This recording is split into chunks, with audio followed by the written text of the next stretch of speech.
birthday, Stacey Smith! Yay! Happy birthday. I learned it, how to say it in Bulgarian. How is it? Oh, I don't remember. Okay, you learned it. I did learn it. I think pen was at the end. Pen? Den.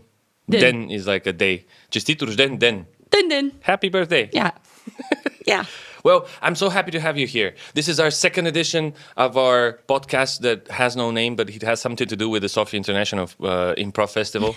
That's why it's in English. Yeah. And we have these. My daughter gave me this dinosaur, and she said, Daddy, can it go to work with you? And that's my work today. So, yeah, I love it. I love my job. Thank you for being here. Of course, I love my job also. Yeah, you bring it everywhere. You were here in 2018. We invited you for the first festival, time, yeah. And you are here now in 2025. Yeah, and I was here last year. Yeah, and you was here last year. So third time's a charm. Yeah, third time. We're like the three timers club. We can do. Okay, I love it. I should get like a T-shirt. Or something.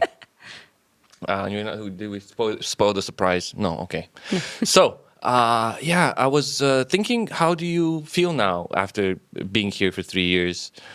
You mean, how do I feel about Bulgaria? Yeah, how do you feel like? I feel like my family is here now. Like the first year, it was, I did a 5-day intensive the first time I was here, and I felt very connected to the entire group, and I was really proud of the musical that they had put on. And half of them were Bulgarian actors that are still here and still a part of the ensemble. So I feel like it's always like feels like a homecoming.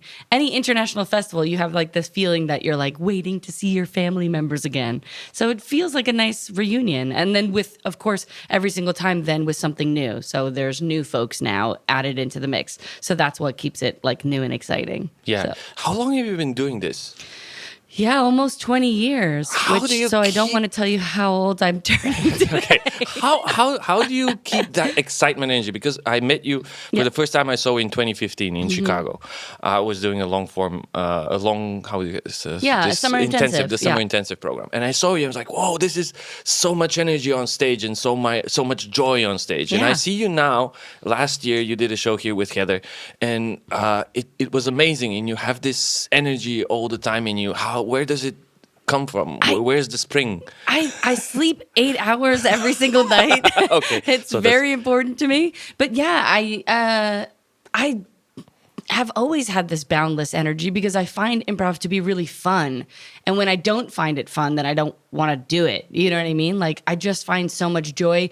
And also, like, playing, with Heather, I had never done a duo show with her before. So that show specifically was so exciting to me because I really look up to her. I respect her as a teacher and a leader of the community. So to be able to just, like, have that yes from you on this crazy idea and jump in was, so much fun. And then it's really then pure discovery because you don't know how someone plays. So yeah, I just find joy in the unknown, which is exactly what improv is. Yeah. What was it like? Because now that I say joy in the unknown, you played with Jason Sudeikis, I think, once or more than once. I don't know. Boom Chicago, the theater that I'm a part of in Amsterdam, we've been around for 32 years now, and we have like a lot of like really incredible alumni, especially from like the early 90s when the theater had begun. Alumni meaning that they graduated at Boom Chicago? Yeah, exactly. Curriculum? So they were part of the main. So actually, not training center because the training center is actually new since I created the training center there, but they were main stage performers. So they got hired out of Chicago to be a part of the main stage cast. Jason Sudeikis, Seth Meyers, Amber Ruffin, Kay Ken, and Jordan Peele. I mean, like, just some of the greatest comedians in the entire world. And a lot of them come back because they just loved their time in Amsterdam and they loved their experience at the theater. So yeah, it was very cool when he came back. And actually, he wasn't going to play. He was like, I'm just going to watch. And I looked at my boss and I was like, there's no way I'm not playing with him tonight. So like, during intermission, I was like, I'm glad that you've had fun watching the first half. Now you've seen us play, and now I'm going to bully you to play the second half with us. And he did, which was awesome. That's nice. So he said yes, even though, so you didn't spontaneously picked him up on stage? You know, you just no, like we knew that he would maybe come and like monologize or like tell a story, but he actually played in games. So during intermission, we changed the whole running order to get him in a bunch of our games and everything. So yeah, because sometimes alumni wants to come back and they just want to like enjoy the theater and watch the new cast and stuff. And some folks like Brendan Hunt comes back from Ted Lasso all the time, and he always wants to be on stage with us. So he's like, how many shows can I do? Where am I going? Put me in. So, yeah, it's really, really nice. And it's just awesome because we get to constantly play with our comedy heroes, and in Europe, which is like an extra exciting thing. Because at IO in Second City, we'd have alumni come back, but we didn't always have the chance to play with them. We had the chance to watch them, for example. So this is awesome to like be a part of it fully. Yes. So how do you feel about your journey? Tell us a little bit about it. You started in... you were born, I think, in New York. I was born in New York, yes. yeah. And then you moved to Chicago, and then you ended up now a little bit in Boston, and now in so I Amsterdam. started. Oh God, I don't know what year it was. 2008. Well, years. Yeah. Doesn't matter. Okay, yeah, and I don't want to keep dating myself. It's my birthday after all. I'm young. I've got spirit. I moved. Well, I lived in New York my entire life. And after university, during university, so my senior year on winter break, I went to Chicago for a week for an intensive. So I did improv in the morning and sketch comedy in the afternoon. And then I saw like 100 shows a night because I bounced between Annoyance, IO, Second City. I saw literally everything, including Baby Wants Candy, which really inspired me to become a musical improviser. So, and I met my best friend, Shantira Jackson, who's an amazing comedy writer who lives in LA now. And I just had like the most magical week of my entire life. And I went home to my parents and I was like, well, it looks like I'm pursuing pretend. And how did they react? Well, I had been doing theater my entire life. Okay. So I started when I was 8 or 9. So it was expected. Doing musical theater. I went to school for theater for my first year and then pivoted a little bit and went for speech and music because I was not entirely sure. So I ended up in Chicago. I got a studio apartment for 6 months, thought I was just going to take as many classes as possible and then leave. And I stayed for a decade. Nice. So, and then I got hired to run a training center. I ran a training center in Chicago at Comedy Sports, which is a theater sports theater. And so that was my first experience running an education program. Then I got hired to work at Improv Boston, which no longer is a theater, but was a really brilliant theater for a very long time in Cambridge, Massachusetts. And I ran the training center there. And it was like, we had like 500 students every 8 weeks. I mean, it was a giant training center. And it was a very, it was a very difficult job. And it was a lot more admin than like creativity. So I spent a year there. I was on the main stage. And some of the shows that I did in Boston were some of my favorite shows I've ever done. Like, these are folks that maybe don't even want to pursue comedy, but they're just brilliant improvisers. So I had a really great time performing. And that's where StaceJam started in Boston accidentally. So this is your one woman improvised musical show. Yeah.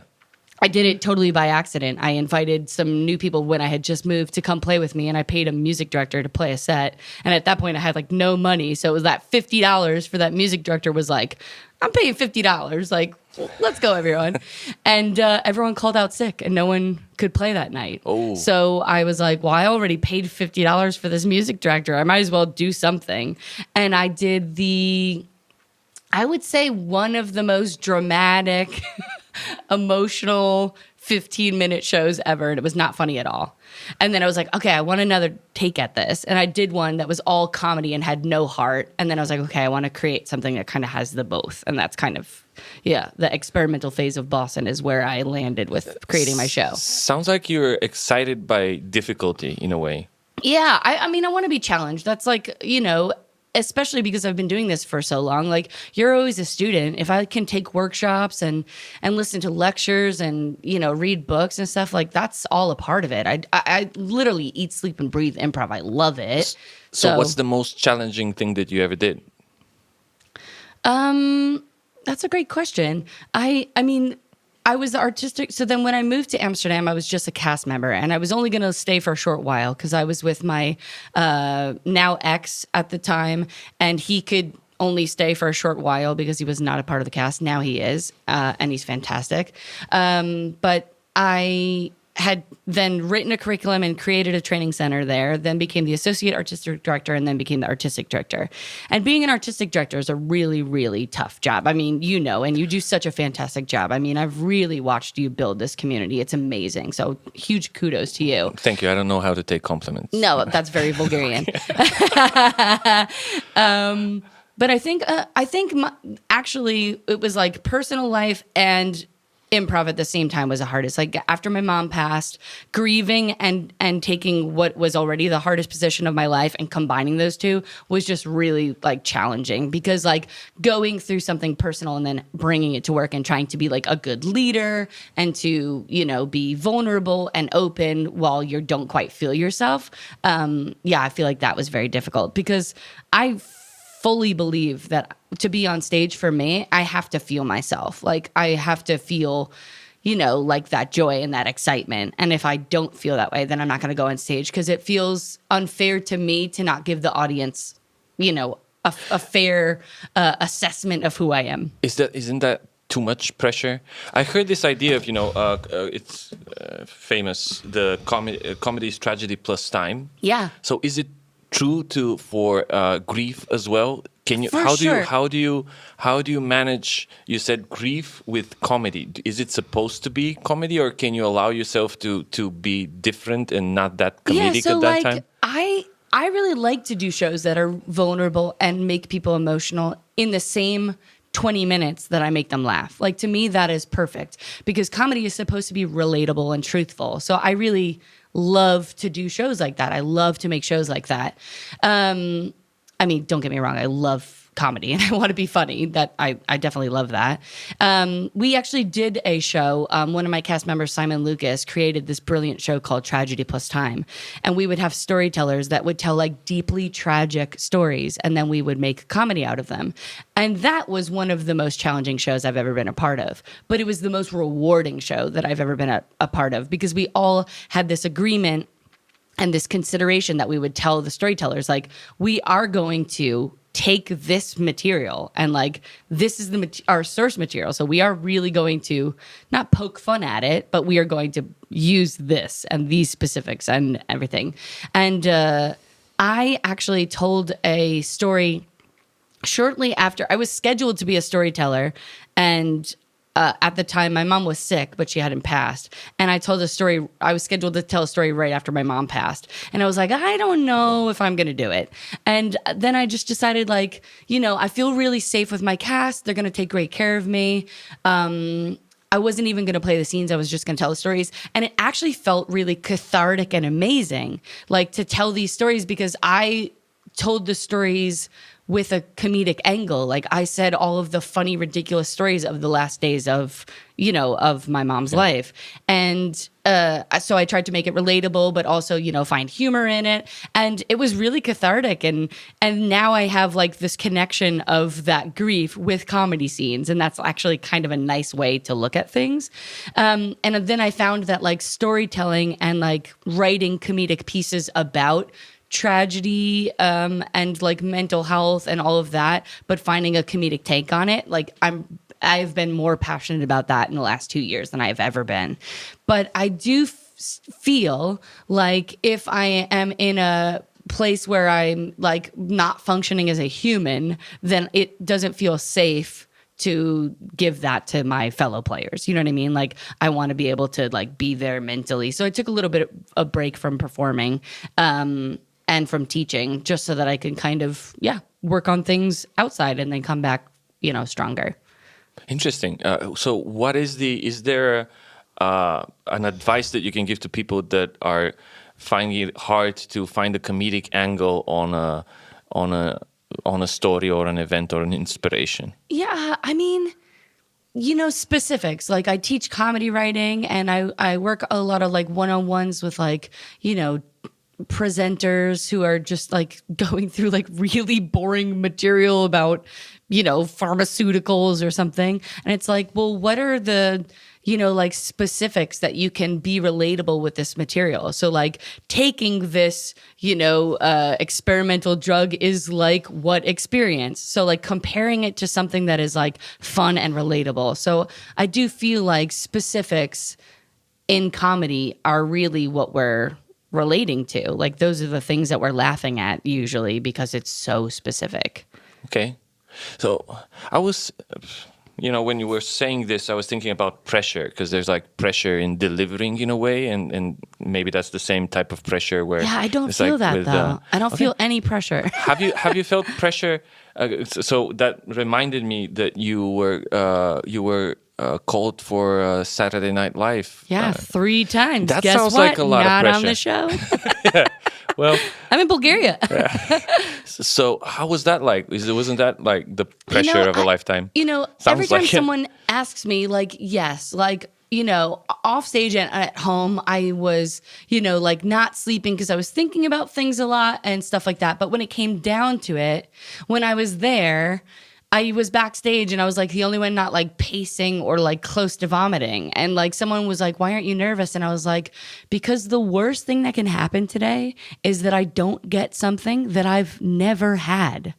I don't have this. Yeah, but so like my life will be exactly the same if they say no. Just to put it in perspective, because I don't know if many people know about what Saturday Night Live is. Yeah. The casting, was it in 30 Rock or no? No, I did all 3 auditions in Chicago. Okay. So I think my first one was maybe 2017. But this is a show that is. This is a famous sketch comedy show. It's been around for over 50 years and now. Has millions of viewers. And they just are starting one in the UK. And the cast is like what, 15 people out of? Yeah, more than that, and some from writers. all the comedians in the States, is just 15 people being chosen to be there. Yeah, so every year they hire like 2 or 3 new folks. Yeah. So I have had friends write for it and be on it, and they've had mixed experiences. And I honestly, if I'm going to be completely honest, I don't think I would be good at the job. I think that the stress, like I don't work well under pressure. The reason I love improv is because I don't feel pressured. I feel freedom. And like I do feel like a bit bogged down by, this has to be done this way and in this time crunch and all of that. I think that eventually, if people were to vouch for me and really help me at the beginning, I think the people that succeed have someone that's on their side that kind of like helps them along. And I do think that like once I would get used to it, like I feel like the job of like the performance I would be good at, but I think like just the pace and the anxiety and that like I don't know if I need that for my mental health. Okay. Do you know what I mean? Yeah. But the experience of auditioning was very awesome. The first year was producers. The second year, Lauren Michaels was actually sitting in the audience with Michael Che and Colin Jost. Colin Jost has the nicest shoulders. He'll never hear this, but I just want to make sure everyone knows that's how I feel. And then I actually flew from Amsterdam to Chicago because they had wanted to see me a 3rd time when I was already in Amsterdam. And that was kind of a cool experience. And that one made me, I think, maybe the most nervous because they don't usually see people multiple times, let alone fly them to Chicago and then put me up in a hotel. I don't even live there anymore. And then that was at the annoyance because IO wasn't functioning yet. And I didn't know anyone in the audition. And they were all nervous. And I was like, I don't know anyone. Like I've been gone for a few years now. So that one I was like, oh, maybe this could be like a game changer. Like if you do get it, and you wake up the next day, your life is changed. Yeah, because you're seen by millions of tens of millions. Yeah, your life is completely changed. But yeah, so positive experience, fun, learned a lot. Not on it. Okay. Yeah. Any advice for improv castings? It's not a thing here, but I don't know. I think like improv auditions. Yeah, auditions. I will say that I love running improv auditions. We have house teams at Boom Chicago, and I really personally feel like we make it a really positive experience. We make it exciting for them. We blast music, they dance. We tell them we're on their side and we want them to succeed, and we don't hold back our laughs because we want it to be difficult for them. And every audition I've ever done in Chicago, outside of SNL, like for Second City or something, was miserable. I was awful. I've never had a good improv audition in my entire life except for musical improv, because it's just like a cattle call, and it's people of all different experience levels, and they don't laugh at anything, and it just didn't go well. So I think like all of the things that I had, if they were like challenging or negative experiences, I've really worked to like take those experiences and make them positive as a leader later on. So, I've used every kind of those things as learning moments, but awful. I mean, the only thing you have to do is take care of everyone. Just take care of everyone else. Because if you take care of everyone else, you're serving yourself. And I would try to serve myself too much, or like, I so badly wanted it. Yeah, that's what panic does, right? That was pressure. Interesting. Yeah. So what's the joy of it for you? What's the joy in improv? Yeah, just that. I mean, it's the opening and closing night every single night. You just have no idea what's about to happen. And I find that so exciting. I find it so exciting that I could just go on stage with a group of people and have no idea. And I do find like a lot of joy. Like I love my cast of Boom Chicago, and they make me laugh so hard, and they're so brilliant. So it's just like fun to like, not only play with each other, but like poke each other, like we know how to press each other's buttons and get different things out of each other. But I've spent a lot of time traveling at improv festivals, and then I'm playing with, the best Bulgarian improviser and the best Australian improviser and the best Romanian improviser. And these are people I have no experience and I've never met with and I've never been on stage with. And then we just all have the same foundation. We all know the same things. We know what's going to make a good scene. We know how to listen. And those shows are so much fun because it's like, I didn't know you 5 minutes ago. We just made a really nice show together.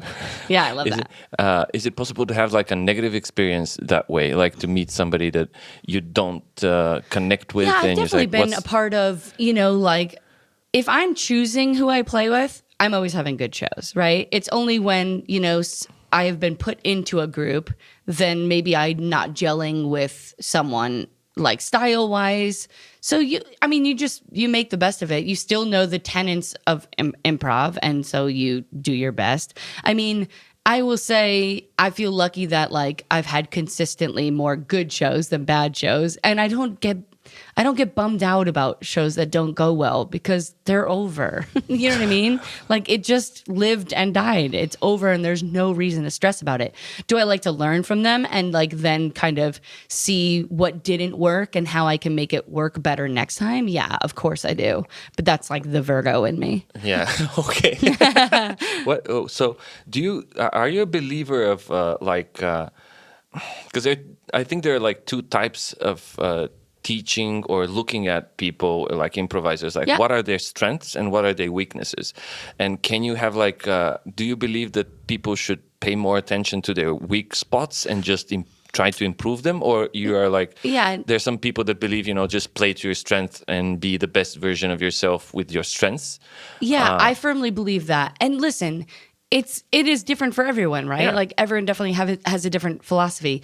I've found that I get way more out of my students when I'm focusing on the things that they're good at. Because if you say, hey, you're really good at this, they're going to do it more. And when they do that more, they do their weaker things less. And I don't even like to think strengths and weaknesses. I like to think like strengths and habits. And how do we like break those habits?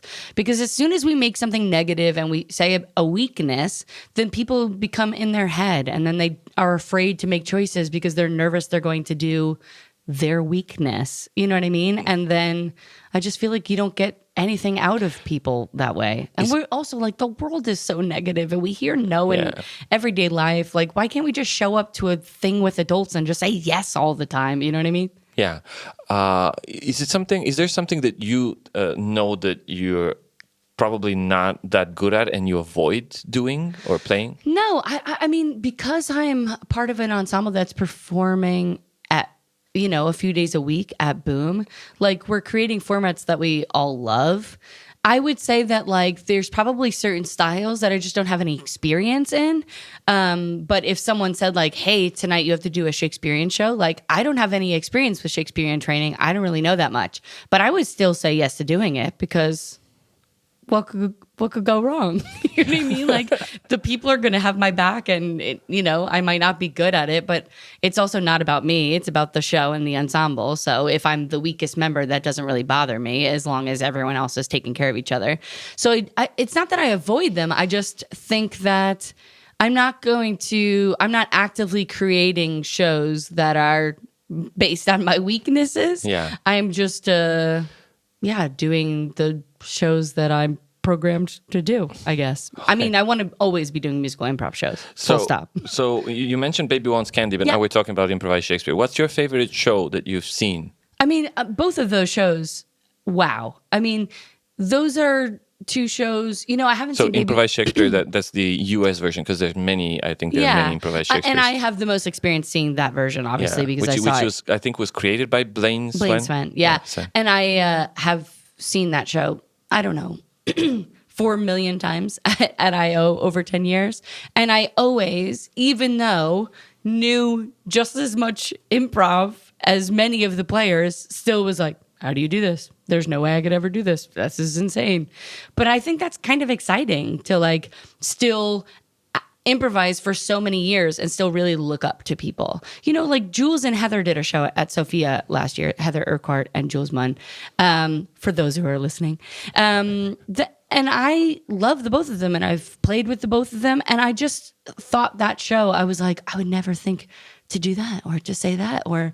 and I love that. I love that I can look up to my peers and really be in awe of them. I think that makes me feel like I haven't gone into this like downward spiral of like, I'm this, old grudge-filled improviser. So if you have like a magic wand and you're like, I wish I could do this, brilliantly, what would it be?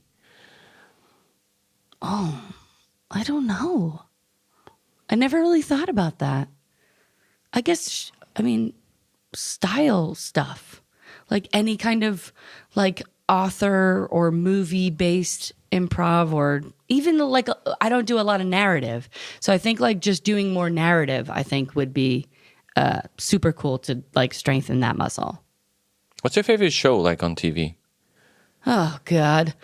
I don't know. I don't want to tell the world that I love reality TV. Okay. Survivor is my favorite show of all time. Nice. I've watched every single American season, all the Australian seasons. Australian seasons as well. Yeah, and I'm starting to watch the Dutch version. Actually, the Australian season, it's like Olympic athletes, and they're physically much stronger. Yeah, like they had the poisonous thing, the poisonous it's animals everywhere. So the it's like, best. I'm watching Australia versus is it called the world right now. Walking the Backyard instead of Survivor? No, it's just Outback. I love Survivor. I love reality television, and I don't know why. Not like so many of the dating ones, but I love like game shows and like, competition shows. I don't know why. I just love it so much. And I really love like thrillers and cop dramas and like people being kidnapped and having to find them. And I don't know where this comes from. I think I like everything except I don't like anything horror. So like... Okay. If there's like a creepy phone call or like a haunted child, like, no, thank you. No haunted children for me. 100% no. Like, I don't even think I could do an improvised horror show because I think I would be too scared. I don't like the dark. I don't like monsters. Nope. Yeah. So let's find an angle. So what was it? We found an angle for grief and tragedy, but from horrible experiences. Yeah, exactly. Find the angle. Yeah. Well... I have nothing else to ask you now. From the top of my head. Yeah. How did you get into improv? Oh, we did a podcast with Ron for like 2 hours. It talked about how you started? Telling our stories, yeah. Oh, I love Dr. Ron. But really, by mistake. Did you start here? Yeah. We did 4 years of tryouts based on improv-encyclopedia.org. What's that mean? Games. It's an online. But how did you even know about it? Well, a friend went to in England to the Glastonbury Festival, and he saw improv. Festival, right? Yeah, he saw improv in a tent. And then people asked him, "Those are do the you worst gigs ever." Yeah, and they asked him, do you have improv in Bulgaria? And he said, what? And they gave him the improvencyclopedia.org in 2009. So we started playing games in the park, and it became a thing because nobody That's so nobody cool. knew, this. So it was very funny to a lot of people. Yeah. The short form games. I mean, I still think that like it's so funny if you ask like 10 people on the street, like, do you know what improv is? Nah. They do know what it is. They just don't realize they know what it is. Because like now it's in a lot of mainstream television shows making fun of it. They're like, oh God, I dated this guy, but he just improv. It's always like this negative thing. But, between Whose Line Is It Anyway, between Saturday Night Live, like Middleditch and Schwartz now being the what's it called, Game Changers, like all of the stuff. What's that streaming device? I can't remember. They do like a lot of D&D stuff. I don't know. Also Dimension 20. It's a part of this great network, and I can't remember what it's called. But it's like some of the best improvisers ever doing like these improvised game shows. And I just feel like there's so much mainstream improv right now. So when people are like, yeah, I don't know what it is, it's like, you're a liar. What's the difference of the crowd in Chicago and Amsterdam? Oh, it's totally different because it's an international crowd. We definitely do have like tourists and like Americans who know the history of Boom who come to visit. But we also have Dutch people and then like, in the surrounding areas. And Dutch audience members are so funny because most of them like cross their arms and they look so angry the entire time. And then after the show, they're like, thank you, you've changed my life. And you're like, why did you laugh? Like, it's okay to laugh. But I really love, because I know so much about Dutch culture and I could speak a little bit of Dutch and I know a lot about the Netherlands in general. That's actually been a really cool learning experience and growth experience for me because the way that we train our actors at Boom is like we train them to be universal comedians. So you can't say your specifics from America and they're going to understand it. These people are from all over the world. They have no idea what you're talking about. So we have to like define our specifics a little bit more, which is definitely a different muscle. And it takes a little bit to kind of train your brain to start doing that. And also like, I love that I can like play Dutch characters really confidently and now they can, it's something for everyone now. So, I mean, that's taken a long time, but, we got there. But yeah, it's really amazing to play for an international crowd because you really, you grow as a performer because you have to play differently. Yeah. Well, you've been you lived in Amsterdam in the Netherlands now for 7 years. Almost 6 years. And you said it was a decade in Chicago. Yeah. What changed for you? How did you change during those? What was Stacey like after 10 years in Chicago, and what is different than Stacey like in 7 years? I hope there's no videos of me when I first started improvising, but I also hope there are somewhere because I was a tornado of a performer. Like, and now that's the calm version that we're having? Yeah. Okay. I went from tornado to like light rainstorm. It was like to level 4. Yeah, exactly. I guess it was just categories. Yeah, I was category catastrophic, and now I'm a small tornado. But I don't even know how to explain it. And I also definitely probably said some things that I was like, oh, I wish I didn't say those things because they were not politically correct or, I think I've learned a lot in that of like how to make my comedy more accessible and for everyone. And I think that's been a really big learning curve from Chicago to Amsterdam. But I also feel that because I've been musically improvising for as long as I've been improvising, I feel like to be a good musical improviser, you need to earn your song.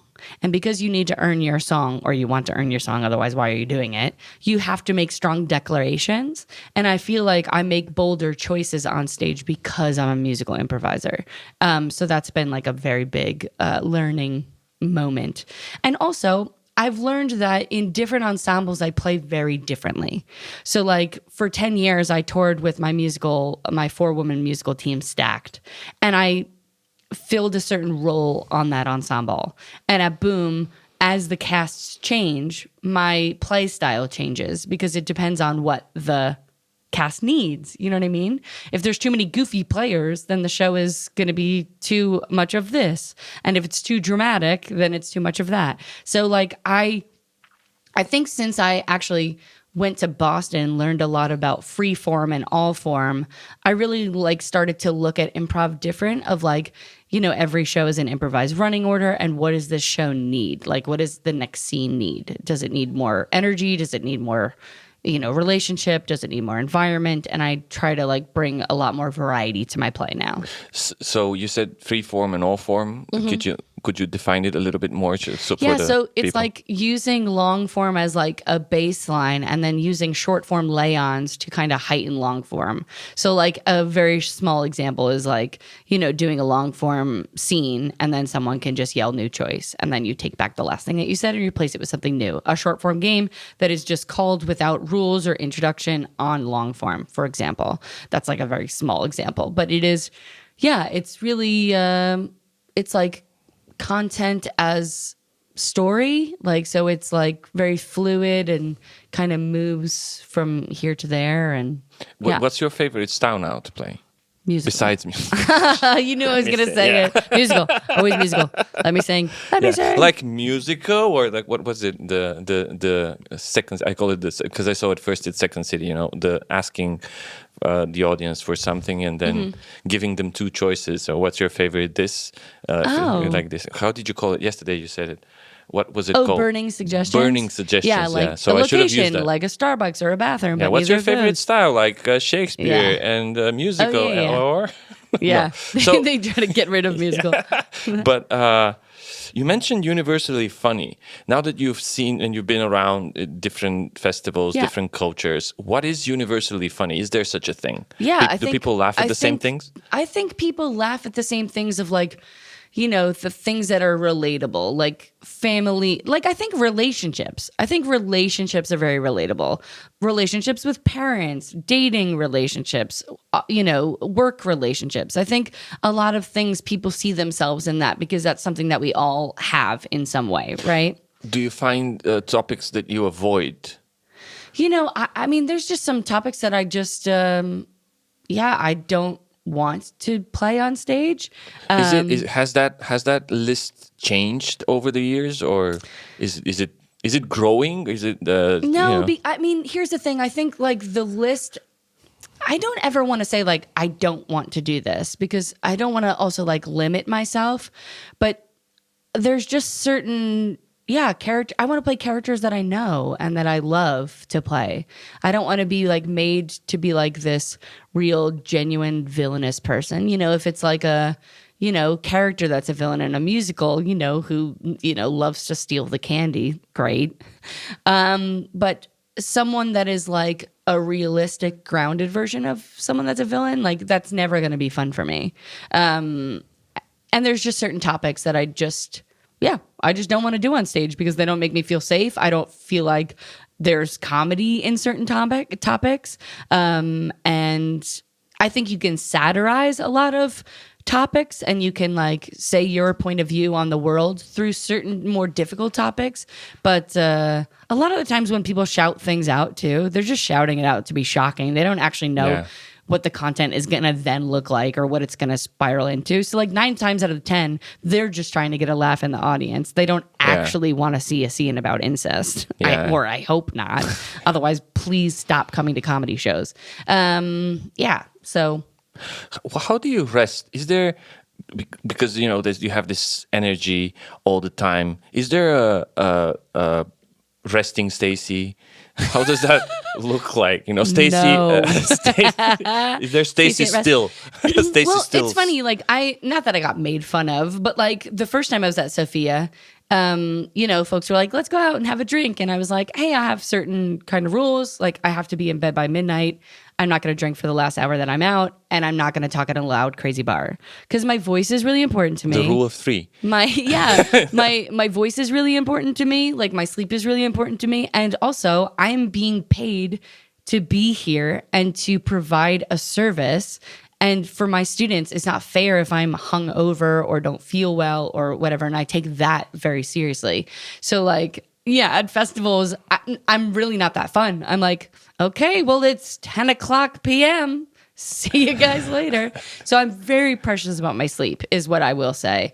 And I just am pretty good at just Irish goodbying. Like am like Irish goodbying? Yeah, just like when you leave and don't say goodbye to anyone. Oh. Yeah. Because at an improv festival, it is impossible to leave a festival at night. because you're Or like, quickly, oh, goodbye. And yeah. someone's like, oh my God, are you Yeah. leaving? And then you have to say goodbye and kiss like 400 people before you can go to sleep. So if I do know that I have to say goodbye to people, like Jules would be like, hey, do you want to walk home soon? And I said, yes, I need 15 minutes to now start saying goodbye to everyone. Yeah. You can do like a Matt Damon hat or something, like put the hat on like a celebrity and then look down and leave. Exactly. But yeah, I do take my rest really seriously. And that was, I mean, that is something that I learned. I mean, I've always been a freelancer, and sometimes you forget to rest because you're working so hard because you're trying to pay your bills. Yeah, and you don't know in the future, are you going to have some more work if you say no to something? Exactly. Yeah. So you're just saying yes to everything. And I feel like, when I lived in Chicago, I started off by working at a preschool, and I was a preschool teacher from 6:30 in the morning to 6 o'clock at night. And then I would do shows or classes all night. And then I would come home at 1 o'clock in the morning, and 5 hours of sleep does not work for this woman. It doesn't. If I get 7 hours of sleep, I'm a monster. And if I get 9 hours of sleep, I'm a monster. I have to sleep 8 hours. Okay. It's very specific. Yeah. Okay. Cool. Yeah. Nice. So, did you have any moment that you were like, at any time of your career, 20 years now, you said, Yeah. you didn't, like, did you think at one point, maybe I should rest a little bit, maybe I should stop doing it for a while? Or did you have any moment like that? I've talked to a lot of people that said, at one point I was wondering, is there anything more that I can take out from it?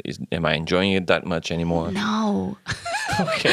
I mean, I guess the break that I didn't know I needed was the grief break. And that was hard. I mean, I didn't necessarily want to take a break, but I had to listen to my body. And I knew I had to take a break when I had like gone to just support my cast and watch a show. And someone said like overalls. And I was like, my mom had overalls. And I was like, oh God, now I'm crying. And this means nothing to me. Like overalls means nothing to me. But I was just like, my mom wore overalls. You know what I mean? I was like, I'm too sad to survive right now.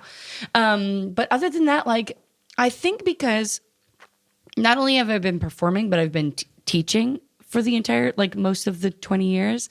And I find so much joy in teaching and in my students and in their journeys and all of that, even if I had hit a plateau or there was a period of time where I felt like, improv shows were a little bit more difficult or more exhausting, like I always had teaching to like continuously light my fire.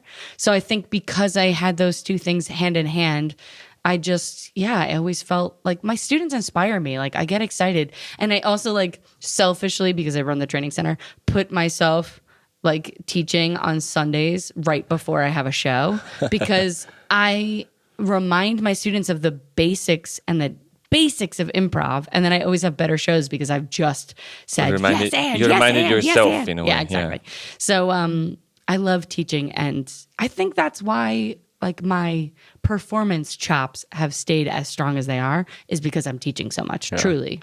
Yeah. Did you ever have maybe in Chicago more than in Amsterdam? I believe. But did you ever had students that you were like, oh, you're gonna be great if you start performing?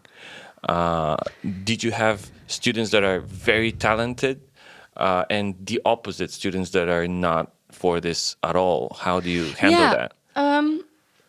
I've had a lot of talented students, especially in Chicago, and people that were pursuing comedy, and I could see like some of my teammates and qualities in me in young performers of just like, and also just like diving into it and like really wanting to do it.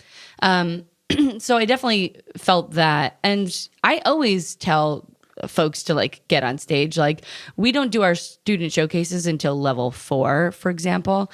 But at some theaters, I've done them in level 1. So it really depends. Not that I don't feel like people are ready, but like, for example, we have an academy jam, and level 1, 2, and 3, they can put their name in a hat and do a 2-person scene with a Boom Chicago actor. Oh. So they're doing it with a professional actor who's going to take care of them, make them look good, make them feel good, etc. And then level 4, 5, 6, they can now put their names in and play with each other because they have the skills of long form to play with one another. And then for, I've felt really lucky that I've had like education directors who have like really trusted the teachers that if a student wasn't working out, that we could, facilitate their journey in a different way. So like, and now being the director of education, like there's less people who I think everyone has the potential to be a great improviser. Truly, because everyone can listen and everyone can, and whether they're a comedic improviser or a more dramatic improviser, maybe that is more of a delineation. But you can definitely see people that are making unsafe choices and patterns of behavior. And then if you're redirecting and, constantly giving them the same note, then at some point I feel like they just need to be removed or redirected into repeating a level. So it's about how they take the notes or they don't, how they don't take notes. You could be the greatest improviser in the entire world, and if you can't take a note, you're not a great improviser. Yeah. You know what I mean? Like, so, and I don't have any tolerance for that. So did you have any advice while you were still studying or in your journey that kind of changed your perspective or the direction that you were going? What's the most inspiring moment that you have or an advice? I don't know if I recommend this for everyone. It depends if you can compartmentalize, and I don't know that I totally could, but I did all the training centers at the exact same time. And that is 3 different schools of thought. So I did Annoyance, IO, and Second City almost all simultaneously with some, a few level difference. And because they were teaching things so different, and like one had more rules and one had more freedom and one was more this way, then I kind of had a period of time that I was like, identity crisis. Why do I believe? Like, what do I believe about improv? Like, what? So I started, and so it actually ended up helping me, even though there was a rough part where there was some point during it that I was like, I don't know what is the right way to do it anymore because I'm hearing so many different things. And then I realized that I just need to be eclectic about like what my improv faith is and just take the things that work for me and take the teachings and the, styles that I'm really passionate about to form my point of view as a performer. And that was a huge learning moment for me. I don't know if it's age, but at one point I feel very hard to give a specific English. Okay. It's okay. My Bulgarian is not better. The older I get, the harder it gets for me to judge anything. When I take a point of view and I take exactly the opposite point of view, it also rings true. Huh. So for me, it's very hard to give. Like we stopped for a second, and now it's like, did the interview go well or not? I don't know. I don't, it might have been that it's wonderful and I feel okay, I feel good. Yeah. But then I don't know. I never know. Oh my gosh, you're so hard on yourself for no reason. I don't know. No, it's not necessarily a bad thing. It's not a bad thing. It's just like I cannot take sides that easy. When I was younger, when I was like 18, 20, I was like, oh, this is the right way to do it. Oh, I put a lot of effort in this and I got good results, so this is the way to do it. Sides. Now, it's like 20 years later and I'm like, is this the right way? The opposite way is also true. I can be very hard on myself and I can improve quickly, and then I can be very easy on myself and improve quickly in a different direction, which is the right direction. Yeah. It doesn't matter. Maybe it's that way. Maybe it's this way. How do I feel like now?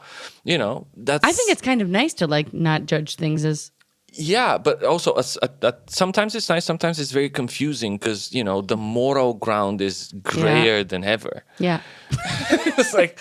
The moral ground is grayer than ever. Yeah, Truer for words me, were and never I think spoken. you think the world is the same in a way, but it feels like I know now more. And, What were we talking when the battery stopped? Do you remember Jana? Jana is the greatest. She's here behind the camera. No, she doesn't remember. She was not listening. We were talking She's not about that like great. doing like finding what your perspective and what you like about improv, because I was doing all the training centers at the same time. The advice that you got, and then I asked you, what is you in a way? What did you find out? What's the decision that you made? What defines you in a way? Which is a very stupid question, I think, because nobody can be defined that easily, or you cannot define yourself. Funny though, because but you actually, can define what they do ask you, like, my acting manager does say, like, if we were to define you, what would it be, so that they can like push you into a way of casting. And I mean, defining is limiting. definition is limiting. Yeah, but it's also good to know who you are, because it's good to like know what your point of view and your kind of role in something is. I do find that to be nice, because even when I'm doing casting at Boom, I'm like looking for a specific type of player. Okay. So I do like to think that I'm malleable and can do many things, but I do think that I thrive on like being energetic and like joyous and playful. So like I very much feel like I'm a comedy first improviser, where I really love comedy, so wants to do like comedy driven shows. So if you have like a method, what is the Stacey method? You know, for like when you say IO, Second City, The Annoyance, that's different methods. And you said like you was confused. Yeah, so I would say like I kind of take a big thing out of each. So what's your take? So like at IO, my biggest takeaway is like get out of your head and into your heart. Like that. Like I don't play well if I'm thinking too hard. I have to like just go on stage and be like completely brain dead, and then okay. And then at Annoyance, I really love like if you serve yourself or give yourself something, you're automatically giving something to the show or the ensemble or your scene partner. And and I did this incredible program at Second City, the Music Improv Conservatory. So like really everything that I learned about like music stylistically and emotionally and earning my song and all of that comes from Second City. So I do think that those three things have really made me who I am. So, okay. Improv is for you? Joy. That got really... I said, of all the things that I've said on this podcast, joy was the most serious thing that I said. I feel so much joy right now. Yeah. Okay, let's end this podcast with the joy that we both feel now. Thank you for being here. I do feel joyous because I'm in Bulgaria. I'm in Sofia. It's beautiful. I'm living right by this giant statue of this very powerful woman that I don't know the story of. And I get to teach This is Saint improv. Sofia. Yeah, she's with beautiful. The wisdom. She had 3 daughters, Faith, Hope, and Love. That was the name of the daughters. This is like a poster in an apartment. What? Oh, yeah. So yeah, Faith, Live, laugh, love. No, Faith, Love, and Hope are the 3 daughters of Saint Sophia. Okay. So that's the statue is of Saint Sophia and represents those 3 things, I believe. Okay. Well, I get to teach improv all day and do a show tomorrow night. So with you. Yeah. Well, we're going to have no joy. No, we're going to do the most serious. We're going to have lots of joy. Horror-filled show. Yeah, with lots of joy. Haunted children. Lots of joy. Lots of joy. Lots of joy. Yeah, thank you so much for having me. Thank you for being here, and thank you for agreeing to do this. And I hope, I hope all the greatest thing happened to you. Oh, although I can't, God, it's like a fortune cookie. I don't know how to end this. I don't know how to end this. Goodbye. All the best. Goodbye.